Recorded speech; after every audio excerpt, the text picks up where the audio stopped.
আজ ঘুম থেকে উঠতে অনেকটাই সকালে দেরি হয়ে গেছিল, প্রায় 8টা 19 বেজে গেছিল। তো রান্না বান্না তাড়াতাড়ি থাকে কারণ ঋষিকে প্রাইভেট দিতে যায়।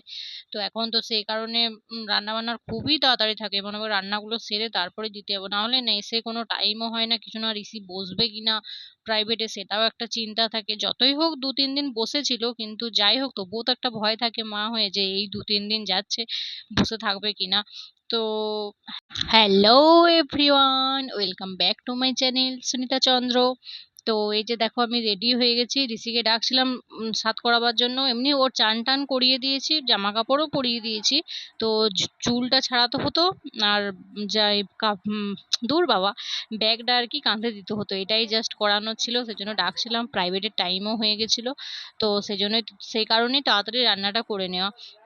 যেহেতু একা একা এখন পাঠাবো না, এখন অনেকটাই তো বাচ্চা, এই তো 3 বছর ধরো ঋষির পূর্ণ হলো।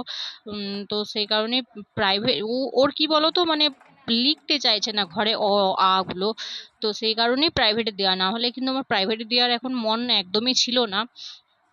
তো যাই হোক প্রাইভেটে 2-3 দিন বসেছিল, কিন্তু আজকে হচ্ছে যে একদমই বসতে চাইছিল না, কাঁদছিল খুবই যখন দিয়ে এলাম। তো যাই হোক একটুক্ষণ রেখে দিয়ে এসেছিলাম, তো দিদিমণি আবার ফোন করে ডাকলো, তারপরে নিয়ে চলে এলাম। আজকে থাকতে চাইছিল না, বাচ্চা তো মানে এখন অতটা থাকতে চাইছে না। তো 2-3 দিন প্রাইভেট গেল তখন থাকতে চাইছিল। তো সেই কারণে আমি না, আগে তো জানতাম না, এই সন্ধ্যেবেলায় এখন ভয়েসটা দিচ্ছি বলে তোমাদেরকে আগেই জানিয়ে দিলাম যে ও তো আজকে থাকতে চাইছিল না। তো যাই হোক চলো এখন দিয়ে আসি।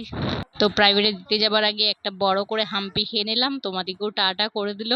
তো চলো, তো প্রাইভেট থেকে নিয়ে আসি 12:30 1টা পৌনে 1টা এরকম, যেদিন যেরকম আর কি নিয়ে চলে আসে, যেদিন আর কি যেরকম যায়, কোনোদিনও 11:30টায় যায়, কোনোদিনও 11টায় যায়, এরকম আর কি।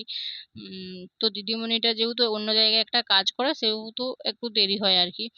তো সেই কারণে এসেই চান টান করলাম আমি, তারপর ভাত খেতে বসে গেছি। ঋষিকে তার আগেই খাওয়ানো হয়ে গেছিল। তো তোমার দাদা ভাইয়ের জন্যই না এই কাঁসার থালাটা বের করেছিলাম খাওয়াবার জন্য। তো যেহেতু তোমার দাদার এখন খেতে একটু দেরি হয়, আমি খেয়ে নিই আগে, তো সে কারণে আমি এটা নিয়ে খেতে বসে গেছি। আর তোমার দাদা ভাইকে তো তার মা খেতে দেয়, তো সেই কারণে তোমার দাদা ভাইকে এই থালাটাই দিচ্ছে না। তো সেই দেখে আমি নিয়ে বসে গেছি খেতে।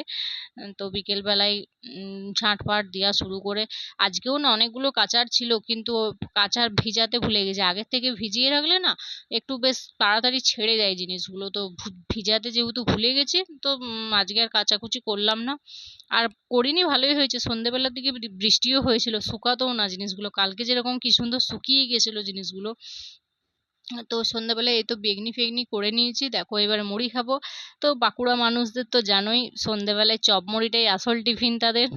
কিন্তু আমার না জানো মুড়ি খেতে একদমই ভালো লাগে না, মানে ইচ্ছে করে না মুড়ি খেতে, কিন্তু কিছু করার নেই, এই টাইমে আর কি খাবো মুড়ি ছাড়া। আমাদেরটা মেন খাবার হচ্ছে ভাত আর মুড়ি, যত মোটাই হয়ে যায় না কেন আর যত যাই হয়ে যায় না কেন, তো যেটা খাবার সেটাই খেতে হবে আমাদের। তো নিয়ে খেতে বসে গেছি, দুটি চানাচুরও নিয়েছিলাম তার সাথে, না হলে একদমই মুড়ি খেতে আমার ইচ্ছা করে না। তাও কতগুলো চপ বেগনি নিয়েছি দেখো একদম, তো বেশি করে বেশ বেগনি মেখে মুড়িগুলি বেশ জল না দিয়ে এমনি বেশ মাখো মাখো করে খাবো, দারুণ লাগে খেতে। তো ঋষিকে সন্ধ্যাবেলায় উপরে পড়তে বসাতেও চলে এসেছিলাম। খাওয়া দাওয়ার পরই ওকে পড়তে বসাতে গেছিলাম, ওর বাবার সাথে আজকে আবার ঘুগনির দোকানে ঘুগনি খেয়ে এসছে বদমাইশ, সেটা নিয়ে হাসাহাসি করছিলাম আমরা মা ছেলে মিলে। তো হেসে দেখো একদম পড়ে যাচ্ছে একদম, এত হাসি।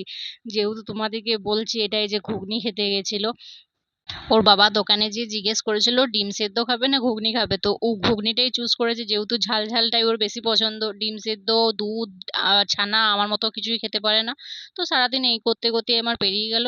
আর ব্লগটা যদি ভালো লেগে থাকে বন্ধুরা, লাইক কমেন্ট শেয়ার করতে কিন্তু ভুলো না, ঠিক আছে? আর প্লিজ আমার চ্যানেলটা একটু সাবস্ক্রাইব করে দিও। আমি মানে তোমাদের সাপোর্ট না পেলে কোনোদিনই এগোতে পারবো না, ঠিক আছে? চলো টাটা, সবাই ভালো থেকো, সুস্থ থেকো, বাড়ির সবার খেয়াল